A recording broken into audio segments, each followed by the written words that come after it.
tothom els que ens escolteu o veieu des de casa, benvinguts una vegada més al podcast En Cultura't, el primer podcast de l'Orfeó Lleidatà. Amb nosaltres avui tenim el Toni Revés, un dels impulsors de la música aquí a la nostra ciutat i també el responsable de programació de la Sala Cotton i de la Boat. Toni, benvingut. Moltes gràcies. Com estàs? Gràcies per convidar-me. Com estàs? Content de ser-hi. Bé, explica'ns quina és la teva feina en el sentit de la programació amb aquestes dues sales. Què fa un programador? Doncs rebre totes les propostes que arriben musicals i canalitzar-les i donar-li una forma a la programació que tingui un sentit i que sigui atractiu pel públic i que s'adequi també als espais on programes. Clar, perquè no totes les propostes deuen encaixar als mateixos espais o a les mateixes sales, no? Potser hi ha alguna que té un to diferent. Sí, hi ha sales que són molt polivalents i d'altres que no són gens per motius que siguin. Aleshores, cada espai necessita un caràcter, un tarannà amb la programació i amb això estem. I amb què et bases a l'hora de programar? A l'hora de triar, calendaritzar una mica, amb què et fixes? Quins són els criteris? El calendari marca els motius de que programis un tipus de música o un altre. En una època determinada de l'any també ho has de tenir en compte. El tipus de públic que assisteix actualment a cada sala evidentment també marca molt el tarannà i el caràcter que tindrà aquella programació. Sí que pots anar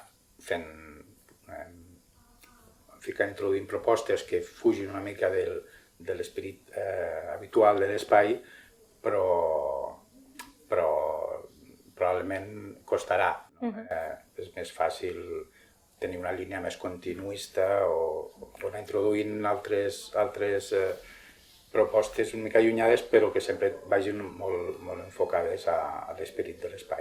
I en aquest sentit, com es diferencia la Boat de Cotton? És a dir, en el sentit del públic? Més que el tarannà o l'estètica dels grups, hi ha un factor important que és l'espai, el tamany de la sala. El Cotton és una sala de 700 aforament, que doble el de la Boat, amb la qual també els costos de producció per cada concert es dupliquen també, o més encara, i clar, això també marca molt el tipus de bandes que puguis programar. Perquè, per exemple, a la Sala Cotton aquest estiu passat vau portar el Manu Chao, que va plenar l'aforament. Qui va tenir la idea? Com va ser, no? Bé, quan penses en propostes que poden funcionar, que fa temps que no... De fet, em sembla que no havia tocat mai a Lleida, Manu Chao. Tot i que ho havíem intentat alguna vegada, una va ser la de Manu Chao, vam estar un any darrere seu intentant quadrar, intentant que ens fes cas i que volgués venir. També té una forma molt peculiar de treballar i va ser realment complicat, però al final va encaixar tot i ho vam poder fer i esperem que torni ben aviat. De fet, vam quedar que repetiríem aviat, vull dir que esperem donar notícies. Això és que devia emportar-se una bona impressió de Lleida, no? I de la sala. Molt enganxat, molt enrampat. També vas estar uns 20 anys programant pel Cafè del Teatre. Hi ha algun grup o alguna banda que recordis amb especial afecte, que et marqués durant la teva trajectòria?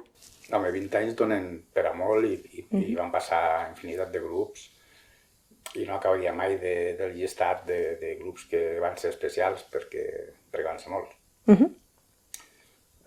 Si vols que... Algun exemple, el que se't vingui ara a la ment. Recordo el Jorge Drexler, va venir 2 o 3 vegades al començament, van ser concerts molt especials. El Chico César, el cantautor brasiler, també va ser molt maco. De jazz, el Ravi Coltrane, Steve Coleman, hi ha molts concerts.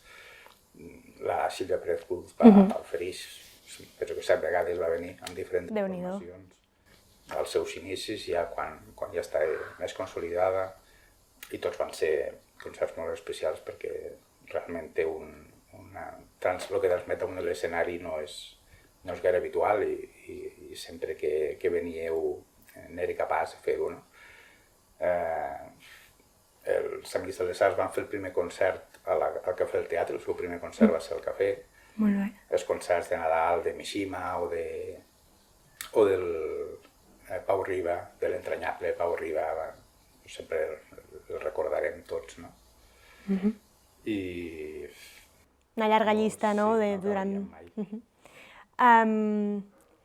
Bé, com t'hi vas introduir en aquest món? Com van ser els teus inicis? Perquè, clar, portes pràcticament tota la vida, no? Tota la vida dedicant-t'hi a això. Com... Precisament va ser la meva vinculació al Cotton inicial, no on està ara, sinó quan estava a Pai Casanovas, al centre de Lleida. D'això ja en fa 30 anys, més o menys. Que va ser una sala referent a Lleida, potser la primera gran sala de concerts, amb el permís de la Sala Europa, que estava dedicada al jazz i a músiques, però potser la primera gran sala de rock i de pop en condicions que es feia, i la meva vinculació allí va ser com una necessitat de continuar amb aquest món, no? Amb altres espais com primer amb el Brahms, després amb el River Café o el Cafè del Teatre. Sempre he estat vinculat als espais amb un escenari, amb música en viu. Perquè, clar, tu sempre has estat des de darrere de l'escenari, no? Alguna vegada has estat al davant? No soc músic. No soc músic, gran melòman, però... Apassionat de la música, però molt bé. També, abans que em deies, tots aquests artistes que han passat, ja no només pel Cafè del Teatre, sinó per altres sales de Lleida, n'has mencionat uns quants d'Amèrica Llatina. Tens algun especial interès per...? No especialment. Pel Xicosès,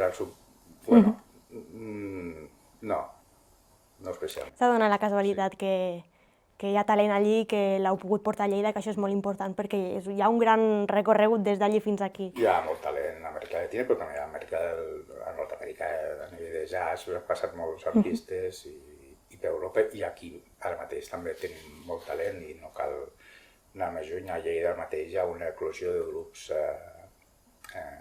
joves que estan fent molt bé, estan tocant molt bé, i jo penso que no recordo un moment tan dolç com el d'ara a nivell de grups locals, no? Vull dir que el talent el tenim ben a prop.